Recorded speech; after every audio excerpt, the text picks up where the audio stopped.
Imagine this. You stand at the edge of a crowded room, watching as men orbit women with practiced charm, flattery, gifts, rehearsed lines. Some succeed, most fail. But then there's him, the one who doesn't chase, doesn't beg, doesn't perform.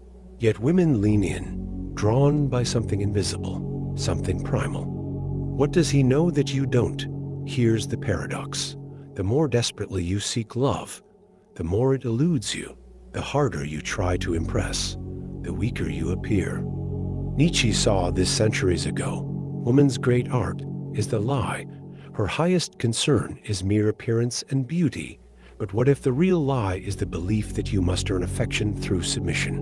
What if attraction isn't about persuasion, but presence? What if the key isn't in your words, but in the unshakable force of your being? The truth is unsettling. Most men beg for love like starving dogs, while the ones who command it do so without asking. The question isn't how to get a woman. It's who you must become to make desire inevitable.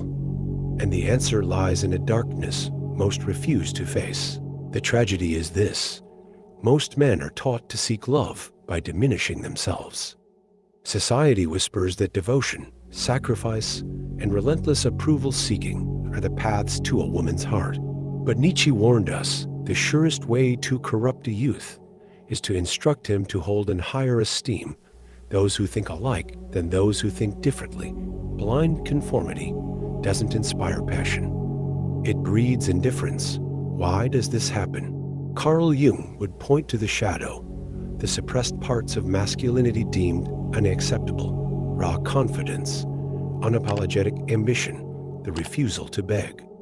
Men are conditioned to fear these traits, to mistake kindness for weakness and politeness for power. But biology and psychology agree.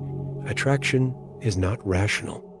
It responds to strength, not pleading. Schopenhauer saw it clearly.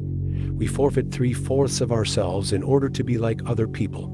The man who molds himself to fit a woman's expectations doesn't win her. He bores her. Because desire isn't about safety. It's about the thrill of the unpredictable, the magnetic pull of a man who stands firm in his own truth. The real question isn't what women want. It's why you've been taught to lie about who you are to get it. The fallout is silent but devastating. Men who trade their authenticity for approval don't just lose women, they lose themselves. Like actors trapped in a role they never chose, they wake up one day hollow, wondering why their relationships feel like transactions. Sartre called this bad faith, the lie we live when we deny our own freedom to appease others. Modern dating has become a marketplace of desperation. Algorithms reward performance, not truth.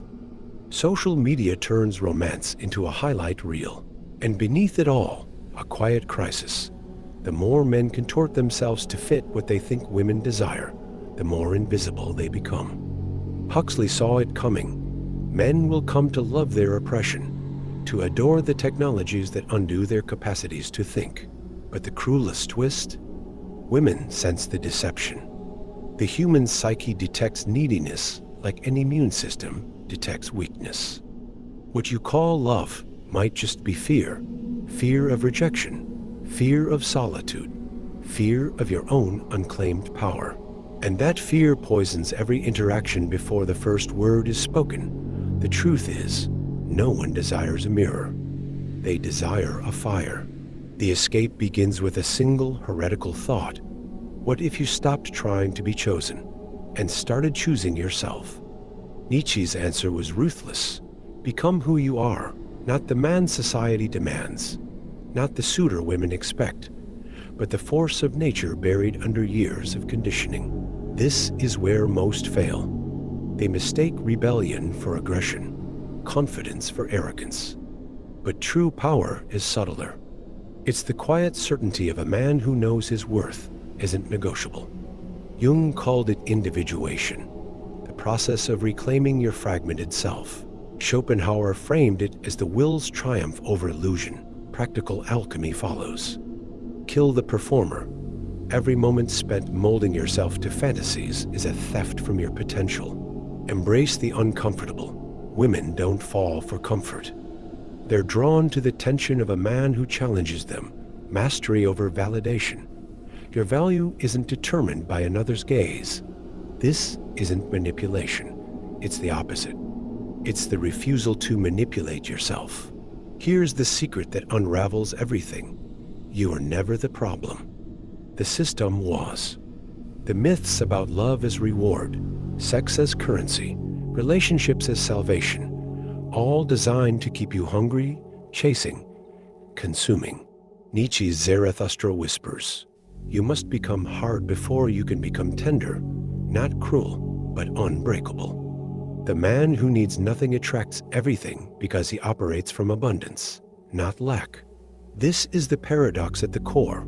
The less you need women, the more they'll want you. Not because you've tricked them, but because you've finally become real. Now, the real question remains, who will you be when no one's watching? The choice is yours.